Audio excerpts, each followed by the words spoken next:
Alors, bonjour la famille, bienvenue une fois de plus sur ma chaîne aujourd'hui.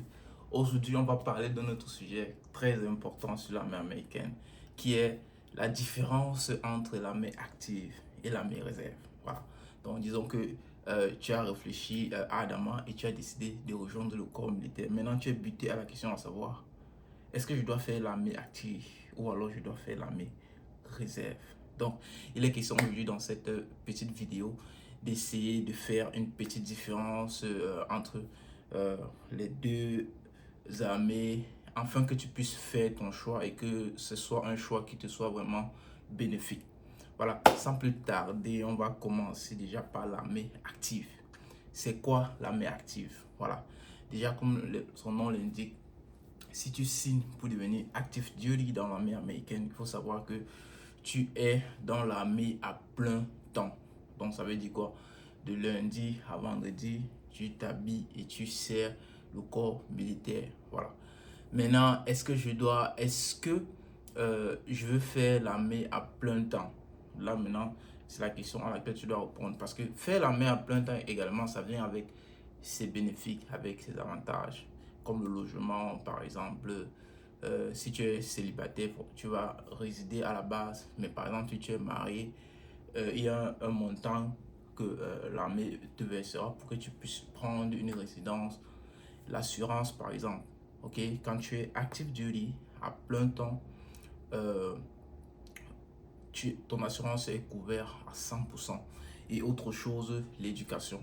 Comme je vous ai toujours dit ici, l'éducation aux États-Unis coûte excessivement cher. Donc, en rejoignant l'armée active, par exemple, il y a ce qu'on appelle le GIB. Donc, qui va te permettre, tu vas couvrir ton éducation à l'université à 100%. Donc, ça, c'est les avantages, par exemple, si tu décides d'aller actif duty. Voilà. Donc, autre chose aussi en ce qui concerne le active duty, c'est que la durée des contrats, par exemple, c'est à partir de 4 ans. Voilà, tu peux signer un contrat de 4 ans renouvelable. Bon, je vais dire une fois, hein, bon, jusqu'à ce que tu décides de sortir. Donc, tu peux entrer, tu signes un contrat de 4 ans. Et après les 4 ans, tu as droit à, au plein bénéfice. Donc, tu as droit au bénéfice à 100%. Donc, maintenant, euh, qu'en est-il de l'armée réserve? Ok? Disons ici que l'armée réserve, comme son nom le dit, vous êtes des réservistes. Ok? Vous allez faire la même formation que les active duty à la base. Il faut se dire ça comme ça. C'est pas comme si on vous forme différemment que les active duty. À la seule différence, c'est que vous, après votre formation, vous êtes renvoyé à la maison et vous serez affecté à une base qui est proche de votre maison. Ok, ça c'est euh, le réserviste. Parce que le réserviste, il dit ici, ça veut dire que vous avez une vie civile euh, et vous avez une vie militaire. Donc, notons que la fréquence déjà avec laquelle vous partez à l'armée, vous servez dans le corps militaire une fois par mois. Donc, ça veut dire qu'on appelle ça le drill weekend. Donc, vous allez servir une fois par mois. Ça peut être dépendamment, ça peut être samedi, dimanche, ça peut être vendredi, samedi, dimanche, ça peut être jeudi, vendredi, samedi, dimanche. Donc, dépendamment, vous avez le plan de votre drill de l'année. Et aussi, vous avez 2 semaines par année où vous partez en simulation, je veux dire en simulation de déploiement. Donc, c'est la plupart du temps, c'est dans les États-Unis, toujours. Et yeah. Donc, ça veut dire quoi? Quand vous décidez d'être réserviste, sachez qu'après votre formation, vous allez rentrer à la maison et vous allez commencer à servir une fois par mois.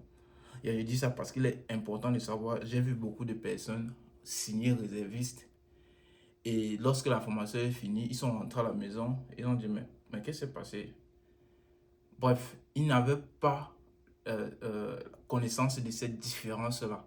Donc, il fallait maintenant voir comment repartir, signer euh, euh, actif. Donc, je parle là surtout de ceux-là qui n'avaient pas un emploi, un certain emploi spécifique. Donc, ça veut dire qu'imagine un peu que tu suis les réservistes et en finit, on te renvoie à la maison. Tu restes encore à la maison et tu n'as pas le salaire. Donc, notons même que quand tu es réserviste, on te paye les 1, les 2 jours, le week-end que tu travailles, c'est le week-end qu'on te paye. Donc, ça veut dire que tu dois avoir une vie active vraiment chargée qui doit te permettre de payer tes factures. Ok? Ça veut dire qu'à à ce niveau aussi, la mes réserve ne va pas payer tes factures, puisqu'on va te payer 2 jours, 3 jours que tu vas travailler par mois. C'est pas ça qui va te nourrir, c'est pas ça qui va payer tes factures, c'est pas ça qui va faire ce que tu veux. Donc, ça veut dire que tu dois savoir que tu dois avoir ta vie active pleinement structurée. Voilà. Donc, s'il faut revenir par exemple au comparaison par rapport à l'année active dont j'ai parlé un peu plus haut, par exemple le logement, non, tu rentres à la maison, donc on doit pas on te loger. Pourquoi? Maintenant, l'assurance, il y a ce qu'on appelle le TRICARE ici. Donc, ici, l'assurance, ici, tu vas couvrir une partie de l'assurance. On ne couvre pas ton assurance à 100%, mais on couvre une partie et tu vas payer l'autre partie. Bon, c'est un peu ça. C'est vrai que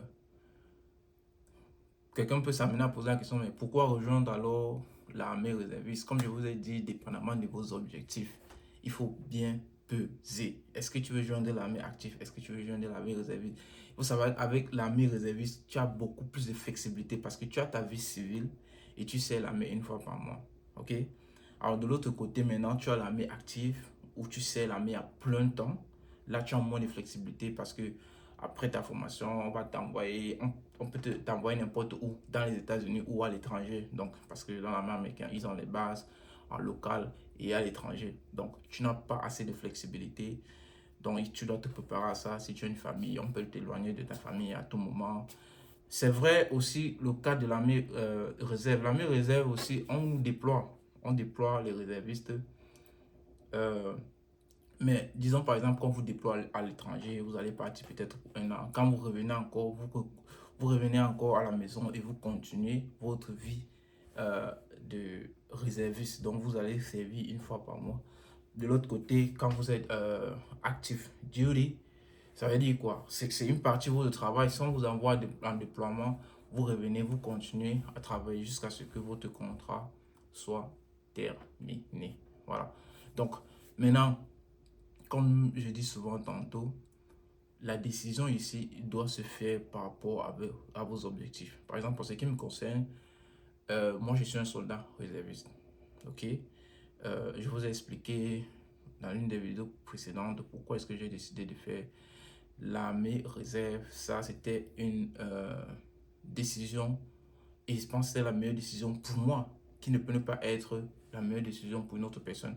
Donc, surtout quand vous venez d'arriver, je vous dis, quand vous venez d'arriver, par exemple, dépendamment de l'âge, dépendamment des conditions, quand vous venez d'arriver, donc chacun a ses conditions, ça dépend. Peut-être toi qui es en train de suivre la vidéo aussi, tu peux être un gars qui est venu avec sa green card peut-être à 20 ans ou à 21 ans ou à 19 ans, peut-être 22 ans, très jeune. Or, toi qui es en train de regarder la vidéo, tu peux être un chef de famille, peut-être tu es marié avec 2 ou 3 enfants. Donc, ça, ce sont les paramètres qui vont influencer un tout petit peu votre décision par rapport à est-ce que vous allez faire actif ou est-ce que vous allez faire réserviste. Autre chose aussi, les connaissances avec lesquelles vous venez, par exemple. Je vous ai dit, pour moi, ce que je conseillerais peut-être, c'est toi qui es jeune qui vient d'arriver, si tu entres dans l'armée, tu signes un contrat de 4 ans. 4 ans, c'est rien. Après 4 ans, paf, tu as terminé ton contrat, tu ressors avec tous les avantages. Tous les avantages. Il y a beaucoup d'autres avantages. Je t'invite à aller lire encore davantage là-dessus. Je ne vais pas parler de tout ça ici. Il y a beaucoup d'autres avantages lorsque tu pars actif duty. Voilà. Maintenant, par exemple, si tu as une famille, bon, laissons par exemple même le côté de la famille. Parlons un peu du côté de la connaissance, ok? Parce que c'est l'une des raisons qui a aussi influencé mon choix. Comme je dis, je viens d'arriver ici là et j'avais déjà peut-être une certaine connaissance sur le domaine informatique. Pour moi, avoir un certain nombre d'éléments, comme je l'ai dit, tels que le citizenship et la clearance, devait me permettre facilement d'avoir un boulot et la flexibilité avec ma vie civile pour m'occuper de ma famille. Euh, pour moi, ça devait être un peu beaucoup plus rapide que d'aller faire 4 ans plein dans le corps militaire. Un peu. Donc, ça, c'était un ensemble d'éléments qui ont poussé mon choix vers l'armée réserviste parce que j'ai essayé de revoir tous les éléments de l'armée réserviste, la flexibilité avec la vie civile. Si tu es quelqu'un qui veut beaucoup plus s'attacher à ta vie civile, il faut avoir un plan parce que quand tu vas aller réserviste, après on va te renvoyer à la maison, tu vois un peu. Et si tu n'as pas un boulot que tu fais, tu vas te sentir un peu comme si peut-être tu aurais dû peut-être faire actif. Mais si tu as un plan assez bien déterminé, quand tu reviens, tu relances tes activités, tu sais une fois par mois et tu continues ta vie civile sans problème. Voilà. Peut-être si tu es plus jeune, tu peux aller directement, tu tapes tes 4 ans, tu sors. Supposons que tu pars, tu as peut-être tu as 20 ans ou tu as 21 ans. 4 ans, ça fait que euh, à 24 ans, 25 ans, tu es dehors avec les pleins bénéfices de l'armée américaine. Donc, voilà. Donc, ça, pour moi, voilà un peu cette petite différence-là qu'il est important de savoir avant que vous partez euh, en formation. Il est important de savoir avant que vous signez votre contrat, parce que quand je dis partir en formation, c'est comme vous auriez signé le contrat. Mais avant que vous ne signiez votre contrat, parce que vous devez signer soit un contrat réserviste, soit un contrat active duty. So, il est important de bien structurer la différence entre les deux afin de pouvoir faire un choix qui va dans le sens de vos objectifs, qui va dans le sens de vos rêves, un choix qui va dans le sens de vous permettre de vivre la vie que vous voulez ici aux États-Unis. Bon les gars, merci d'avoir écouté cette vidéo jusqu'à la fin une fois de plus. Donc avant de partir, comme je vous dis, rassurez-vous de cliquer sur le bouton like et de subscribe.